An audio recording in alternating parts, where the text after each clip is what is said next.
Hello YouTube, this is Neon, and today I'm going to be doing another episode of From Coping to Thriving with Life, in which I talk about my personal life and how I'm doing just that. So last week I did my hats, a million of them, and that was great. It was a learning experience. It was not easy. It was fun and worth it. I love crocheting. I love knitting. I love crocheting. And I love what women designers are able to come up with. These brilliant ladies. It's sad that in traditional women's crafts, oftentimes outside of that community, women aren't valued for what they do. And certainly not valued for their genius. And as you can see from those patterns, these ladies are geniuses. I had to practice patience. I had to practice developing a rhythm in my crochet. To do that quantity of crochet, a person needs to be fast. Same thing with knitting. And for me, it's about being rigid and rushed and doing it as fast as I can. And that actually, it's like the tortoise and the hare. The tortoise always winds up winning because they're just consistent. So it's been a struggle with my mental health while crocheting, to focus my thoughts on the crocheting, to truly do this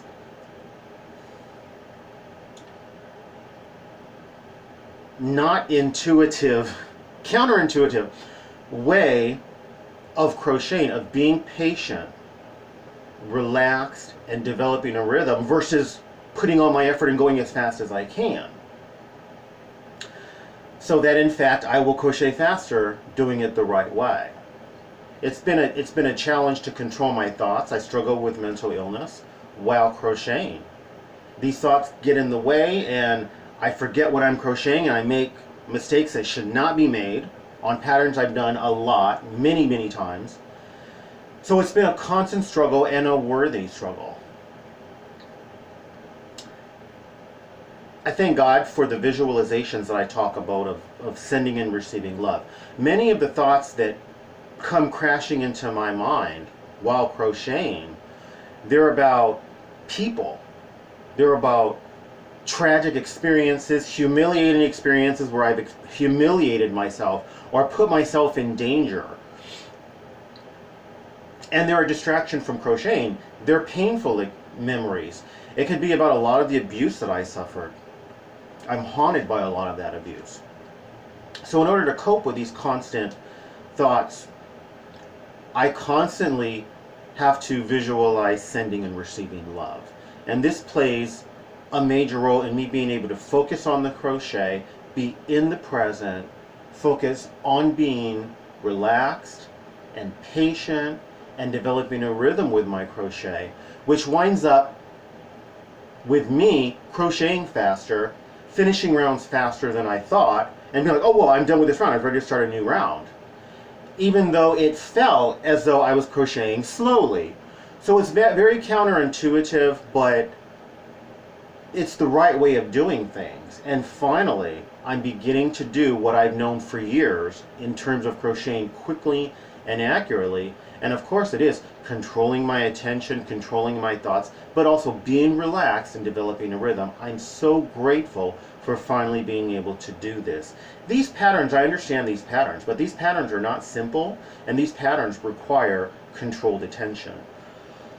Napoleon Hill talks about controlling your attention as being one of the principles of success. Part of that is focusing on what we want and not on what we don't want. So this is very important. I'm learning to feel truly grateful for what I have in life, for the little things I've mentioned, and they're not little things, like indoor plumbing, like potable drinking water, like electricity. Most of the world doesn't have those, so most of the world doesn't take those for granted. And I don't take those for granted. I do, in the sense that, yeah, I assume I'm going to continue to have potable drinking water. I'm going to continue to have indoor plumbing and a roof over my head and electricity. But I will say that I am grateful. I'm grateful for those. I'm grateful for SSI. I'm grateful to be able to work these patterns. I'm grateful for having been led to do tithes and offerings. And a lot of times I look at my life in terms of before I started tithing, which was a little over 18 years ago, and after, because my life completely changed. 10 years ago, was it? No, it was not 10 years ago. I guess 12 years? 2005. So about 12 years ago, I started paying offerings, and my life changed again for the better. So I'm learning to be grateful for all the things that I have.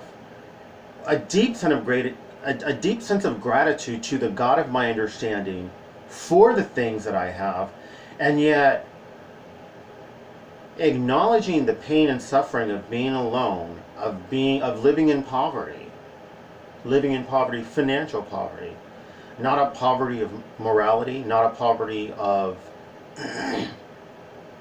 gratitude, but definitely a poverty of I can't even afford to ride the bus. I barely can afford to eat, but I do eat, and I eat healthy, and I have choices when I eat. So it's not like I'm starving, but I certainly cannot afford to eat out, go to a movie, or do things that normal people do. I can't even afford to ride the bus, and for me, my disability bus passes $20 a month, and I just can't afford it. All of my efforts are going into working out and being in shape and getting enough food to support all the working out that I do. And that $20 just needs to go towards that. So I'm in pain, but I believe that the pain and the suffering that I experience day by day and oftentimes moment by moment, it is part of this purifying process where I'm learning to control my behavior when things aren't going well, and to treat people well when things aren't going my way.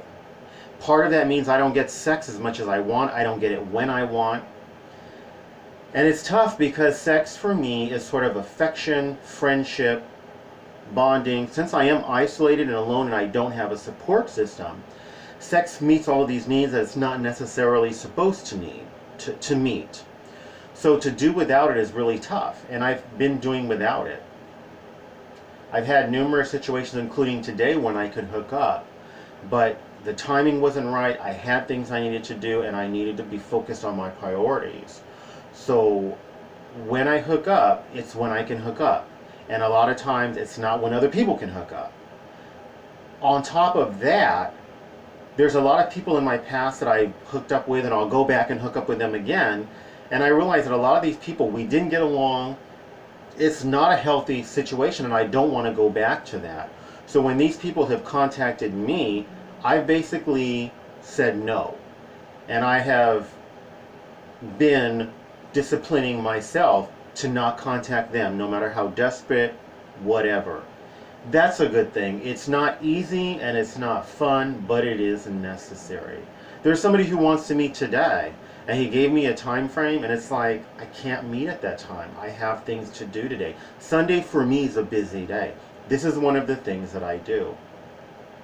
So my life is not easy. It's not fun. Sometimes it is fun because I love crocheting. I love studying Spanish. These are not easy things either, but at least there's there are things that I want to do and that I enjoy. So my life is fun at times. At times it's not. At times it's not easy. But trudging through the mud, a lot of times when we pursue our dreams, we're going to be trudging through the mud. So our progress will be minimal, but we still have to move forward. I still have to move forward to the best of my ability, no matter how much trudging I have to do. So I'm grateful for all of this, because behaving civilly and humanely is not only a good thing when things are going good, but when things are not going good as well, particularly in how I treat other people. So that kind of summarizes my last 2 weeks. If you like this video, please like, subscribe, share, comment, commercials, recommend my videos, do one or more of those things. Thank you, and best wishes.